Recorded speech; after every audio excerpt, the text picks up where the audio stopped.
go.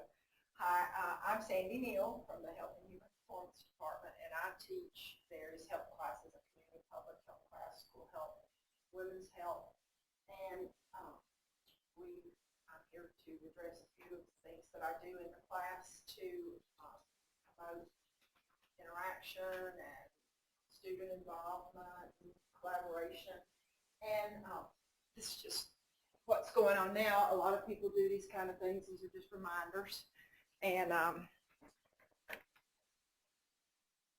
throughout, I put things on there as we go, whatever's going on. So that's one of the things that, even though it's not interaction from the students with me, it's more me giving them a little more information.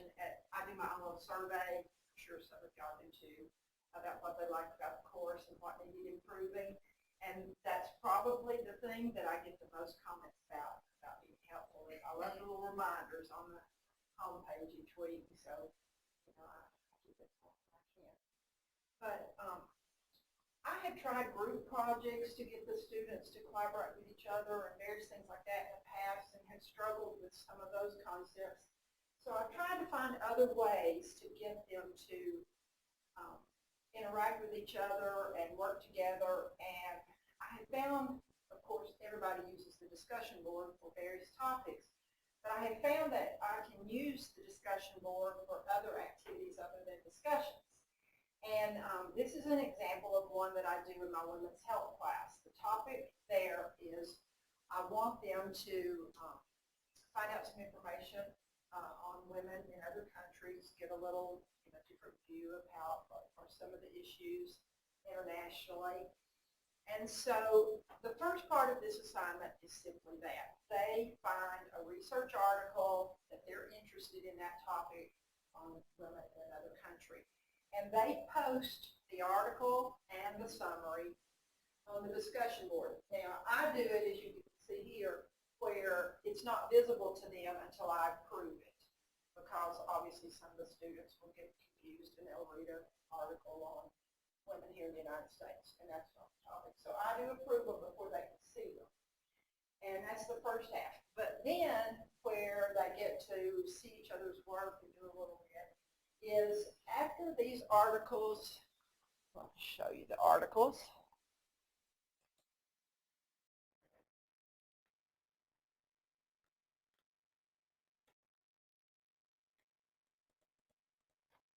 After these articles are approved, and you see here some of the topics of some of their articles, genital cutting in Egypt, mental health in Ghana, various things that they found interesting.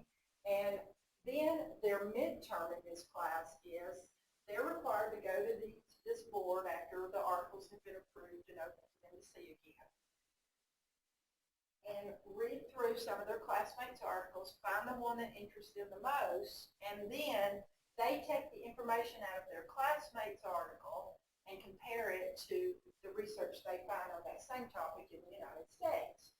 And so, they would look and find whatever specific thing we're talking about in Panama, like here in Ghana, and find articles on that in the United States and compare and contrast the lives of the women in the two countries.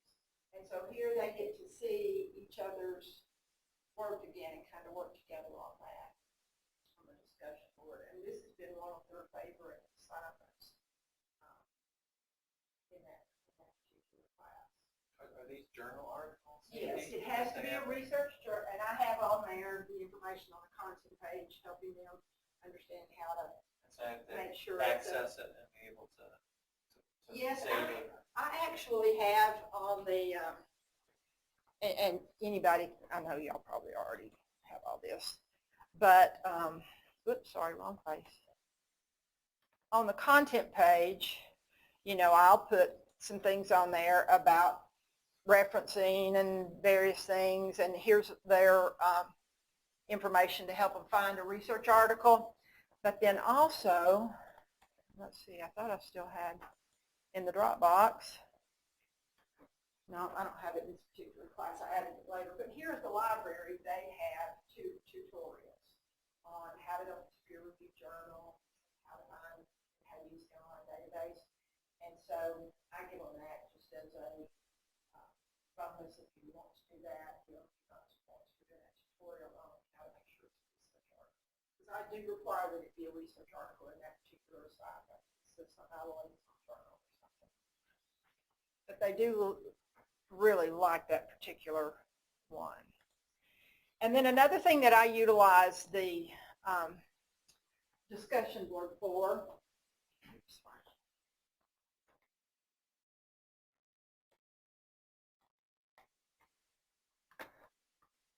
I'm in the wrong class.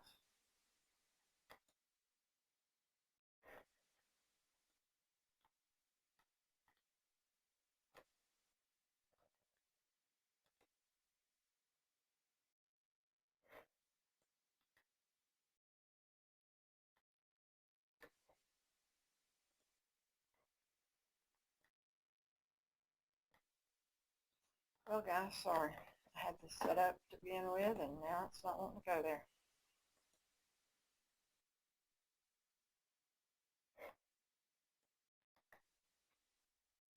Okay, here it is.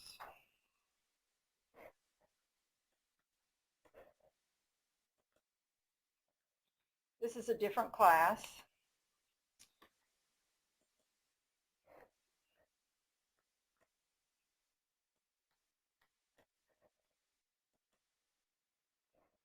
Okay. And in this particular class, this is our community public health majors where, you know, they have to someday go out in the community and get a job with some health agency or something to that effect. And one of the things we do in this course, it's one of our intro courses, is we have them do volunteer work in the community so that they can start finding out where can I get a job someday. And then what I have them do on the discussion board is they post where they did their volunteer work, and then you could click in there and find out what they did there. And then the getting to see your student, you know, other students' work, I have a follow-up assignment in the Dropbox where they have, since they have access to this, they go back and read through these and find 4 or 5 that they think they would enjoy working in that area and start helping them find their objective that they want to do, because so many people go through with their majors and they say, what am I going to do with this? How do I got it? How do I get a job? Where do I go? And so without having to research all these areas, they get to go here and see what all their other classmates found out in doing it. And actually in a hybrid class that I teach, that we have this same type thing. It's a later course, but we do research projects on agencies. And then I have them, and it sounds kind of elementary, but I have had so many of them say they loved it. For part of the hybrid hours that we have on campus, I have them put the information from the agency project that they researched onto a bulletin, just a board, you know, a piece of cardboard. Poster board. There we go, poster board. And so when they come, we have those displayed all the way around the room, and so they can go around and see what the American Cancer Society does, what their goals and missions are, and if that would suit them for maybe their internship. That's the class they take right before their internships. And so instead of having to research all 45 in that class, instead of having to research 45 agencies in town, everybody in the class has researched one and put all the information up here. And in our meeting, they can go quickly and look and not spend a lot of time at each one, but maybe pick out 5 or 6 that they really like. And then they have access to the report that's done on the agency on here so that they can get further details about, you know, how to contact them and various things that would help them with pursuing their internship at that agency. Job. So, those are probably the, you know, the ones that I think they like the best as far as finding a way to this interaction. Sandy, is this an EXL class, perchance? This particular one, experiential learning? No. On the, which class? This one that you're talking about with the different volunteer Because I know that EXL, Oh, and yeah, the yeah, EXL no, has I that have volunteer list, and it strikes me that this would be valuable for lots of other people. Have you thought about collecting that or organizing it? Do you share previous semesters with the class, or do you? I do. I show them examples and some of the other things, and it also gives them ideas where they can go volunteer. Because you'd be surprised how many want to do volunteer work that aren't even health education majors, really. That because in this online community and public health class that I teach, I have a lot of minors in there in health. And so they're probably not going to get their job in health education someday, but they're still oriented towards the community. And so they'll want to do it, even though, I mean, not just because I require it, but they have no idea where to go do volunteer work, how they can get in somewhere other than your typical, few spots you Salvation Army, things like that you know about. But, so that's another way they utilize this, even if they're not one of our majors. One of the things we talk about with online is, from being an online faculty mentor, what are the ways that course designers try to get students to be engaged or develop a sense of community? How do the things that you're doing, do you get a feel for that there is a sense of community developing in your courses? Do you get that sense? I definitely do. I have heard people say they didn't want to do the online courses because of that kind of separation from not just the teacher sometimes, but the other students certainly. And that's what I love about this, is they come away knowing what other people did in their class, and I started, since this particular one, I started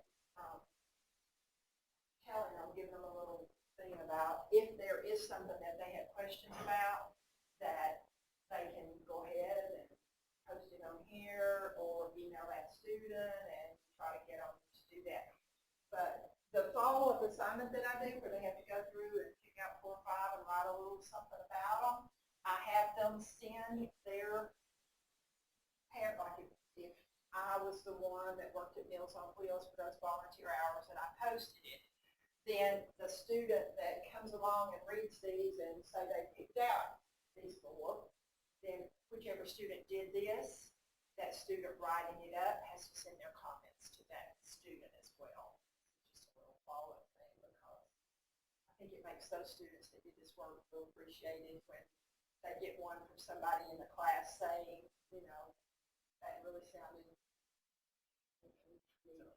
I'm not just posting something as the requirement. Exactly. The rest of the class is actually using it to some extent. That's right. And then that's how you're creating that dialogue. And I think it makes them know that when they put it up there, when their peers are reading it as well, not just me saying, okay, yeah, I'll check that off for this kid. They put a little more thought into it too. I had one student this past semester at the now, I put on the content page anytime somebody sends me requests for volunteers, things like that. And one of the students did a project in town called Beans for Balls. And it was where someone in town here had a child with cancer and actually recovered from it. But while they were in the hospital, they saw all the children who lost their hair from the chemo and things like that. And so now they get together once every semester and make beans to take into the hospital. And they love having our students come help them. And you don't even have to get a sew, you can have patterns, everybody can join in. So that is really growing in the class. And like I say, a lot of it is because after they do this, they have such passion to share it. And I think they feel like it's shared when it's up there instead of just sitting with it. That way everybody in the class gets to see it. And even the, like I say, the discussion board to me is just a great place because it is a place they have access to each other's work. So, I can, the only thing I do on that research is share the summary of their article, but some of them have such great papers that they write when they are comparing and contrasting the women of another countries, whatever that issue was, to here in the United States, that I put a spot on there, and say, you know, if you would share your paper, and I don't make them share those research papers, but I put it on there optional. And I'd say at least half the class puts it on there, and they comment if they want to, but it's strictly optional on that side. I haven't required it yet. But you'd be amazed how many of them go on there and read it and look at each other's work. I'm sure they're, number one, wanting to also look at how they did compare to them, you know, look at this paper, see what I did and that kind of thing. But the comments that come out of it are just nice, really, the insight that they can have when they read what something they're going through. So if they look at things a little differently. But those are my main ways, is using that, and then follow-up assignments. And I use the Dropbox for their follow-up assignments. Back to your news items, how do you manage those? Is it just, do you like hide them? Do they appear and disappear? Do you, do the release criteria, or is everything there? And, on the news items? Yeah. No, I try to go in and put a little something on the homepage every Monday, and I'll explain to them, you know, how they can make it disappear once they've read it. And I pulled the two back up on I get rid of mine then, you know, the following day, just so that I don't have to deal with it. Pull the two back up so y'all can see that. But I tell them that I will try to send some reminders occasionally when you have a assignment coming up, but don't depend on that, because I do put them a schedule of due dates on the contact page that they can print. And so I do that every Monday, and I tell them, you know, some people I know tell them they have to check in every day or every other day, and I don't do that. I tell them it's best I hope to check in every day, because I do put up some reminders, and you know, if that helps you, you'll see that. But I try to put a little something up every Monday, and then if I have something that for some reason I wasn't able to, try to be consistent with the day's assignments are due, you know, every talk a little bit about that in our meeting. But if I had something that had to be, you know, I moved it to a certain day for some reason, then I try to go in and remind them the day before, but I always do it on Monday, and then I might do another reminder during the week.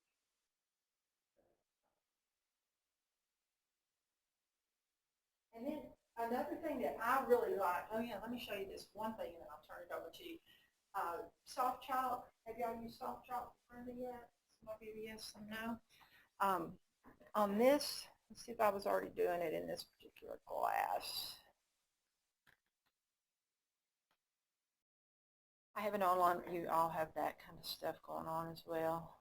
There's my Beanies for Baldies info. I don't think I was doing it in here yet. Oh. Okay, let me move to one more class, because this is my favorite thing now.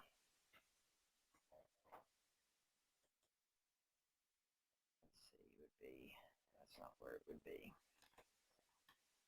I have so many classes they've started. I know some of y'all have done that too, started using this, and this semester I have not had time to get that done yet.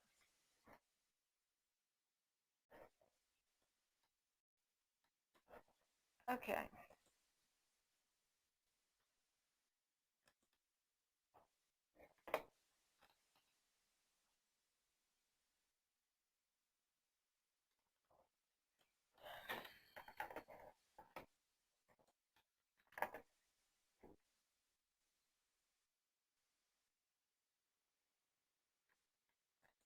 So this is a program. It's like a PowerPoint, but you can do all sorts of things with it to get, you know, interaction from your students. And I'll show you. You can put questions after you've given them, explain something to them. You know, what is health literacy, or what is an underserved population, things like that. As you go through it, and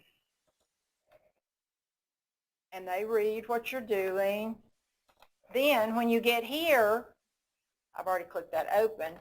You can throw a question in real easily and ask them, you know, something to see if they did it, or if you have charts, graphs that they might need to read, and you want to make sure they can read those graphs, you can throw in a question, you know, about it, and this grades it. It checks the answer, and when they finish, they can get a certificate that tells their score, or if you let them redo it as many times as you want to, it's just a certificate of completion. And then they submit it. But I really like that because they're not just reading what is an underserved population, but then they're giving me feedback on it. And if it gets the wrong answer, you know, it's gonna, I just happen to click the right, no, sorry, incorrect answer. So, you know, you go on, you can either let them redo it or not. You can put in videos very easily. It's probably the easiest program I've ever seen. So there was my chart, and I'm asking them to read the chart. And then when they finish that, let's see, here I got one more page. Yeah, there's another question on it. Trying to find this. There you go. And so when they finish, you can have them print. And I don't actually have them printed because it's online, but it gives them directions. And this is one way you can find out if they really did their article or not, because half of them can't figure out how to take a picture, print screen, and make a copy and send it to you. And I have it in here, word for word, how to do it.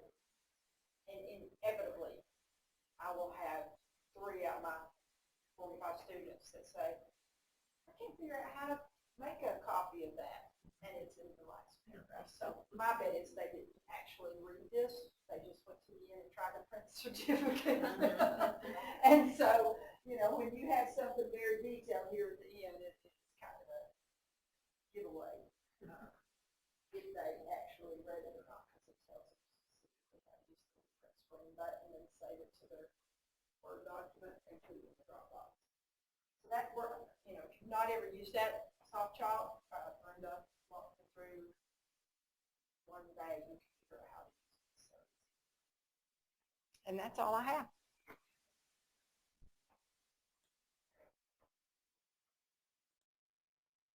Any questions? All right.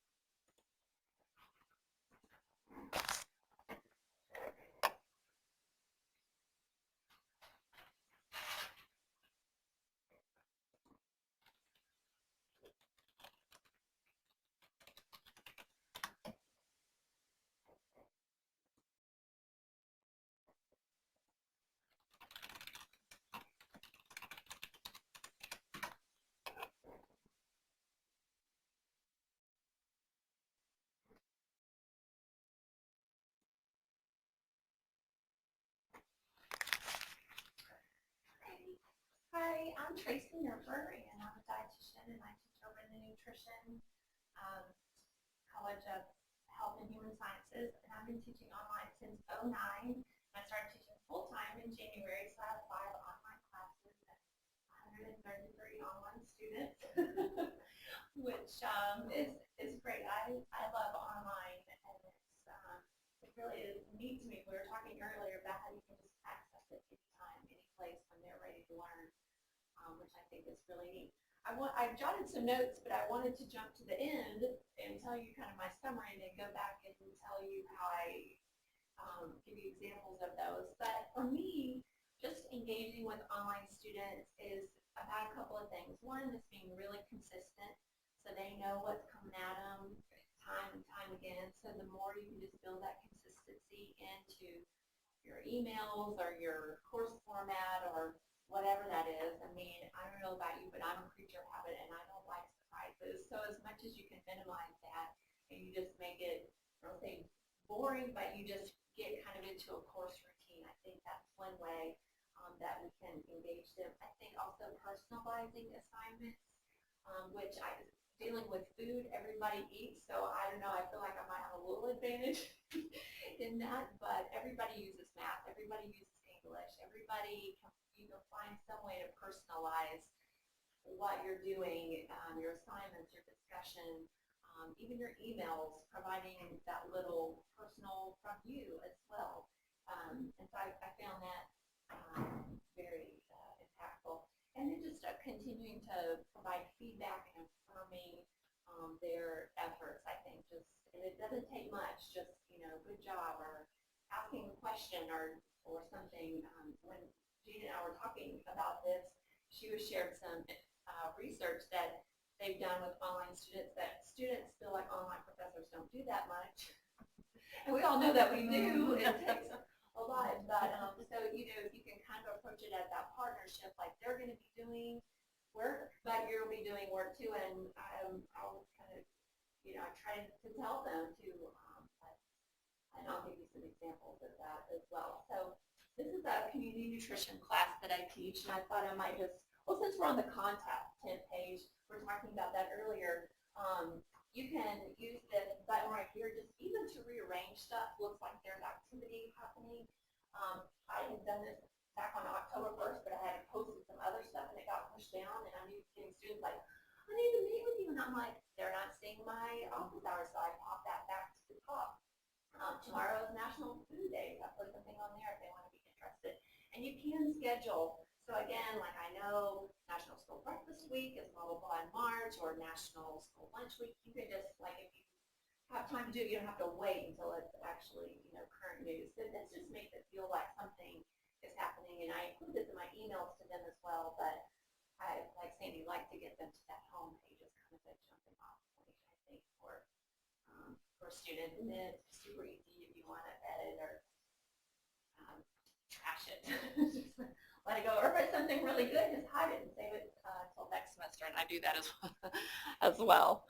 I like to put, just even just news articles like veterans are using supplemental food stamps, etc. So it doesn't even have to be, there's a conference down there. You just these kind of little tidbits that are related and maybe not even necessarily related to the class. Job opportunities on there as well. So my course,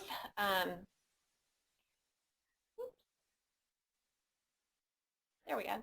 Again, like I was mentioning, I just try to be really consistent. So every week I do like a week of, I just want to help walk them through, like, so there's nothing new coming at them. And so I just try to be, again, consistent. Every week starts with the learning objectives and the reading and the PowerPoint, some just topics that are germane to that week. I give them the assignment instruction and then give them a link to the Dropbox or to the discussion. So every week just kind of continues to look like that, which, again, I hope that they just kind of helps us fall into a rhythm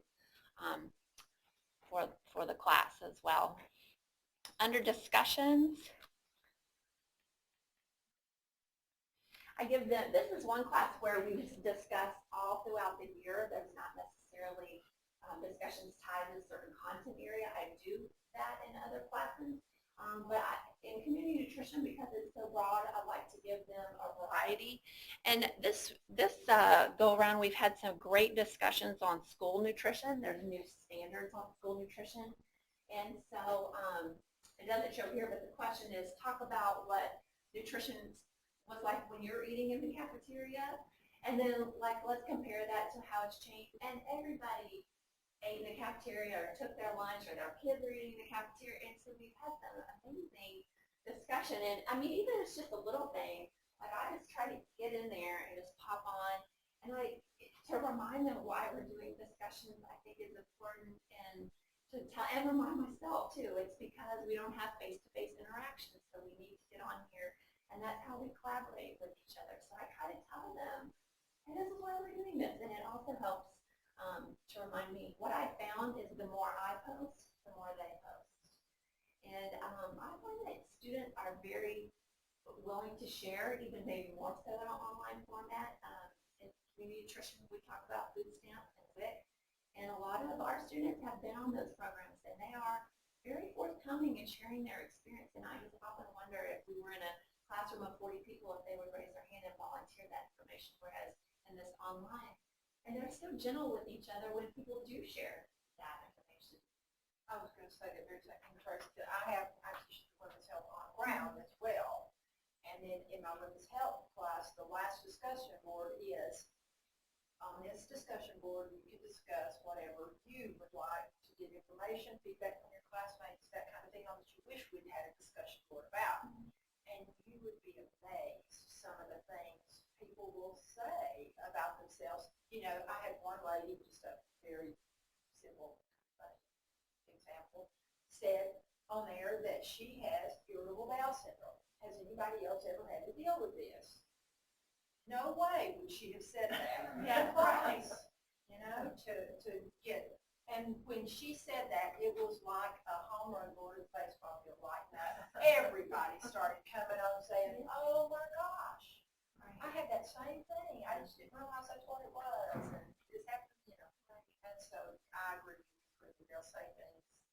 I always warn mine ahead of time to remember, you know, that you can share what you want to share on here, and it certainly helps to give personal examples, but be aware that everybody in here has roommates and other people that will read this. It's not confidential, because it will get some attention. And discussions are a good place to just affirm people for sharing that, or, you know, like, good point, or, you know, things that you would say in a classroom that gives them a little pat on the back. You can still do that there. And I love to ask a lot of questions, you know, what happened, or how are you feeling when that happened, or, you know, you took your lunch and that was awesome. Well, that's not the norm. How did that, you know, so it's a great place, again, just to ask questions. And a colleague of mine said that she used to do a discussion tag, and I may try it, but it's where you kind of post a question and then the next person answers that, but then they post their own question.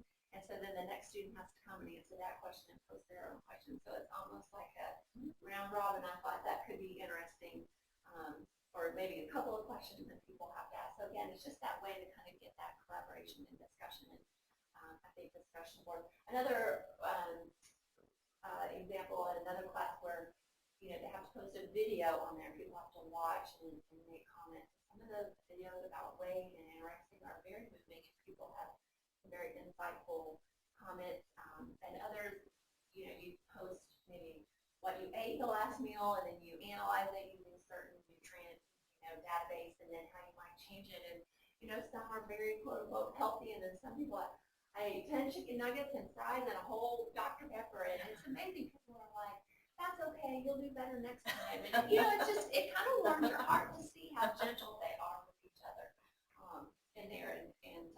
And so anyway, that's just a few examples of how discussion, and you may know this or maybe not, but you can go into the statistics section and find, and I know that we get caught up in people posting.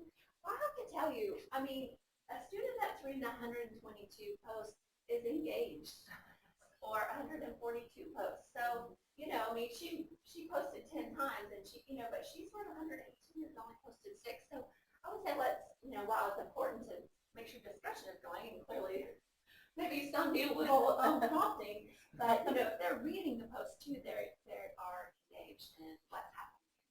How do you grade the discussions in your class, and you can weigh in on this as well? How do you grade?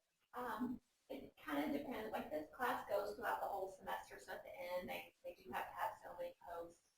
I find it doesn't just organically happen unless you attach the points to it. I've had others where I attach it to a certain unit, like if we're studying or Regenigate and sports nutrition, we have a discussion just on that, and they have to post back certain time. And then I actually go in and just, you know, see how many they post and then get points or not. So I don't know, Sandy, what you... I require that they make an initial posting during the first 2 days of my time period, because inevitably they'll all the way to the end, and then they don't have time for discussion. So I give them so many points for that, and then I require them to reply to so many people, you know, during that time. And I also require citations, references in mind, especially in the health area, or like you're talking about nutrition. They'll say, oh, listen, the best way to lose weight is to not eat carbs. You can't eat carbs, you know. So you try to get them to not post anything that they're saying as fact without having some sort of resource for it, so that maybe they'll look it up and see, you really do need some good carbs and that kind of thing. And so I do make them use references in the discussions. I don't know how else to get around it, then you have to grade it. That's right. That's right. It could just kind of happen, and, you know, just in like a normal class, you've got some people are really vocal, and some people are, you know, processing a little more internally, and that, you know, to be respectful of of both ways of that. And then the last way, I just wanted to pop back quickly to the just my scrolling down to this week. Oops, there we go. So, and I know Sandy kind of sets her week up, but just going back to the consistency, my week kind of, it starts Monday and goes through Sunday night. So again, I'm just trying to be real consistent of when my course week starts and when everything wraps up. And so Monday, I send an email out to everybody, and I try to, again, kind of put a little personal, how's everyone fall break? This is kind of just something to show you're not just here for this, that you have a life or kids or an interest or, whatever. If it's sports nutrition, we're talking about how MTSU football did and how they're reviewing, or the Olympics are coming up, or something that kind of pulled in maybe some of their interest if they're training for anything. And I know they can't always answer me back, but at least you're kind of putting something out there that makes you a more human person. And then just, kind of hit the highlights. I tell them, like, hey, this is what we're doing for this week. This is what's due. Here's some high points about that. And then going back to what Gina had shared about that we don't do that much, I try to tell them what I'm going to be doing that week. So again, it feels more kind of that partnership. So I'll be saying, I'll be grading last week's assignment, or, whatever, telling my office hours and so forth. Throughout the week, if there's so I call that like week of, and then throughout the week, I'll send updates. Like today is Farm to School Day, and there's a big Twitter chat that USDA is doing, so I'll send a little update just real quick. And I could post that on the course homepage. But again, just don't have to be big, just a little something that, again, makes them feel like she's engaged and that she knows what's happening. And then on Friday, I always do a reminder, and it's super short. Just everybody, just a quick reminder that your school nutrition is due by. And so at least twice every week they get a touch point from me, and then maybe sometimes during the week. So I try to head off any questions, and sometimes they do email me over the weekend. I had an email, Sunday that it took about 4 or 5 minutes, and that's not my favorite thing to be going on Sunday afternoon, but it doesn't take very long. But I think just whatever you set your week up as Wednesday, Tuesday, or whatever it is, just, keep that consistency going. So those were just some thoughts that I had kind of on how I try to structure my class and reach out to the students and help them know that I'm present and that we'd love to hear from them and what's going on with them. Tracy, I think that point you made with your emails is very true on the homepage as well. If you don't post something on that homepage pretty regularly, they quit going in to look for it. And so if they think they already know all their assignments, they only go in to put that up. And so if you're wanting to make some announcements about current events or things like that, then you just do it all of a sudden. Some of them will see it, some of them won't. Whereas if that feels worthwhile, because they know I'm going to put something up, even if it's just something to laugh at and try to relax before their big research writing due or something, then they don't feel like they're wasting their time based on something. I think it's very important to make that homepage active, because when it's stagnant, they recognize that, and there is a tendency not to check in and feel like it's stagnant. What do either or both of you do to convey to your students, your online students, what their responsibilities are as online students, and what the expectations are? Kind of like in general or in your class, because the way you're doing it isn't the way other online classes are, for example. And I've always wondered whether students get confused or they have to kind of figure out, what am I going to have to be responsible for in this class? What do I need to pay attention to? How do you make sure they get the message of the way you are teaching this class? That's a good question. I mean, I wonder that myself, because they're taking several, and every teacher is different. And I guess it's similar to just regular class. Everyone's different, but I think just a really clear syllabus, and then those weekly emails for me to just say, this is it, not that you're holding hands, but you're just walking them through the process of expected with the big projects coming up. So, there's a place in your syllabus where you could say, like, these are the big projects. The course kind of goes like 5 assignments, 2 tests, 3 discussions.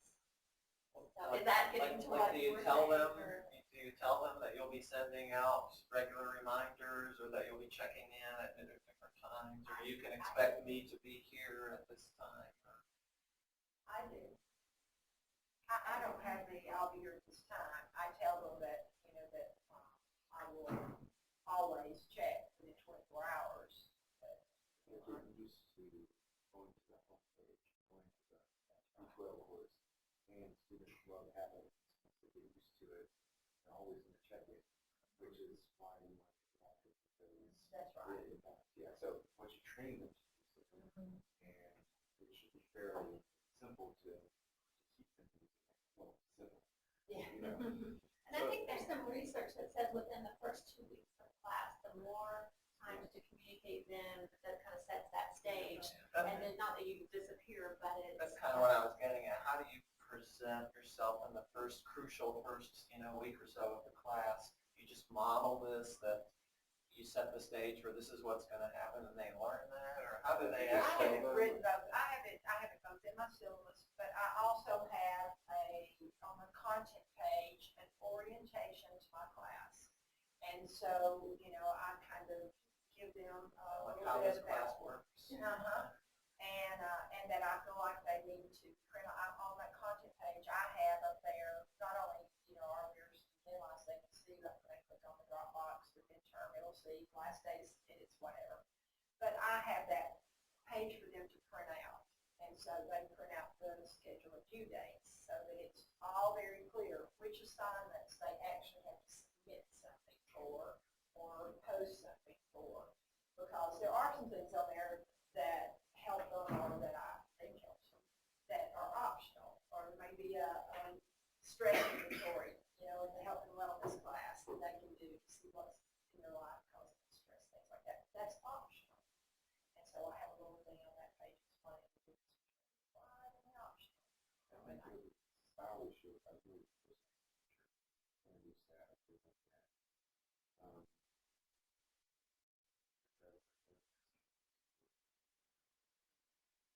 of the things I do with videos on YouTube is, I don't expect the homework to do a video, or I do the homework, partially come class to do the homework. So when I put up in the groups, quickly ahead, so I know what to do, what to do, they're working, and sometimes, I've sort of got to clamp down on some of the more patient ones. It's just like, no. So maybe one day you don't watch the video, you can pick up like that. So that's one way I have to do videos. If there's a better way, I'm sure. That's sort of a good idea. If I'm an online, this is a different thought property, but if I'm an online student, at least what I think online students are thinking, then I'm looking at what do I have to do for this course. And one approach that I might take is I just like to know what are all the assignments and everything I have to do, and I can succeed in the course that way without really having to be engaged in the kind of engagement you're talking about, which is a sense of community.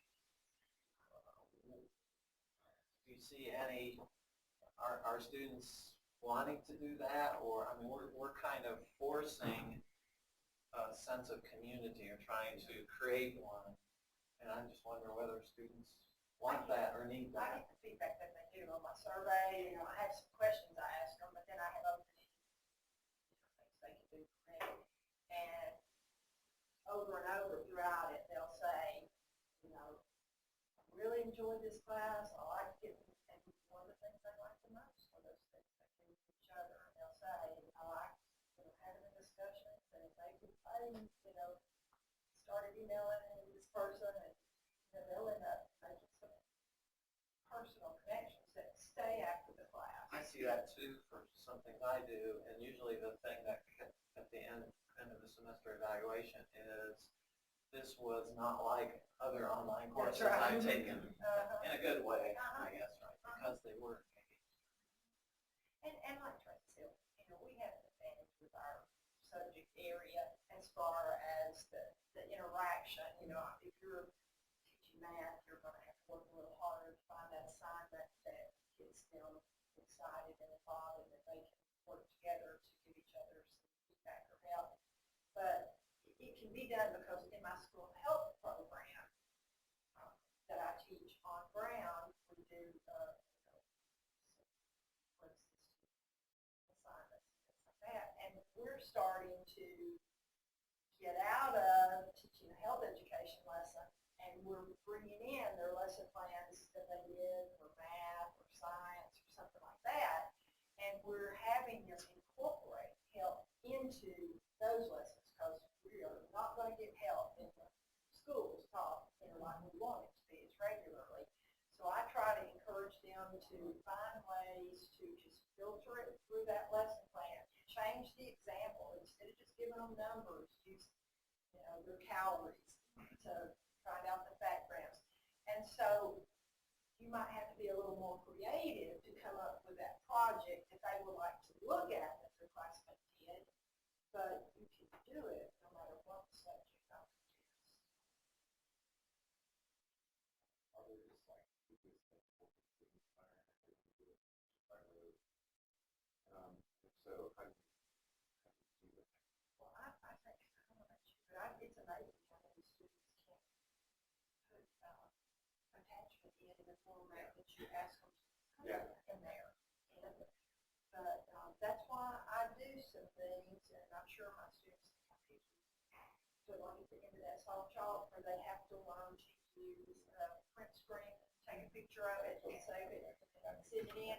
Because some of them will do it, some crazy way, and it's hard to read it or something like that. And I just email them back and say, I want this That's what I do. I again just was wondering. before I grade it in the format that that I asked for. So just I have a separate box you can read it in. Yeah. It's redos, and that way it's not because they do not want to put it in the late box. Even if I tell them I'm not going to grade this late, it's just another box I have in there. But I've already set it on time. And so, you Box have of a little checking. redo box. Redo box. Or I take it as, right, I was just, that's the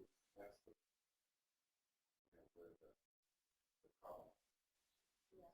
Because I did English, and it's not like this.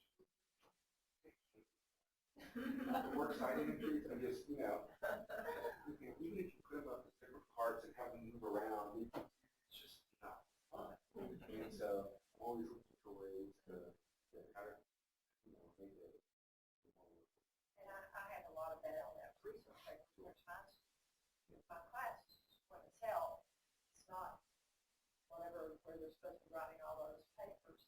And I have them use APA style, that's one of the health areas. Never heard of that, they're not one of our majors.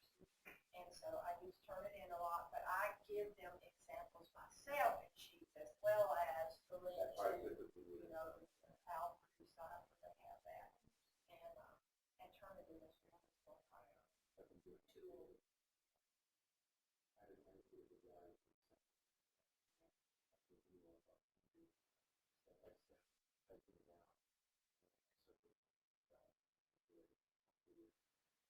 That helped quite a bit.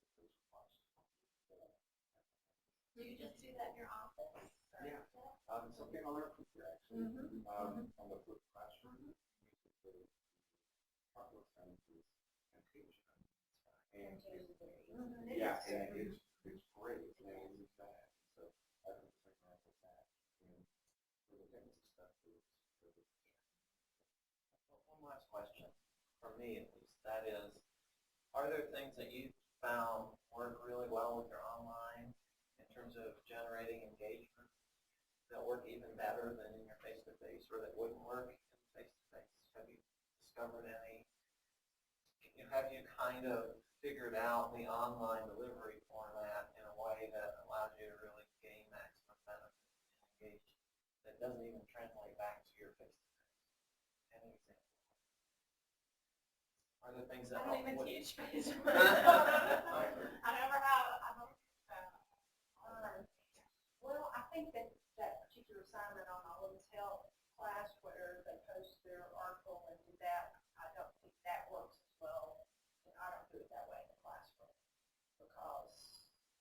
requires time to think about it. Yeah, and they're talking, and so they do a little more, they do that quite a bit differently. The ultimate, the information at the end is the same, but, you know, the way they get there is different because they do a little more just a discussion about the various topics. We tie those in the classroom into some of the other things that we do in our chapters, rather than having, obviously, they don't know what everybody did. You know, you don't have time in class to say, everybody tell what your article was.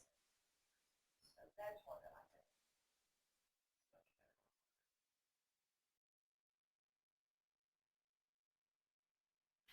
Any other questions? Very good. Thank you. Guys. Thank you. Yeah, crowd is really cute.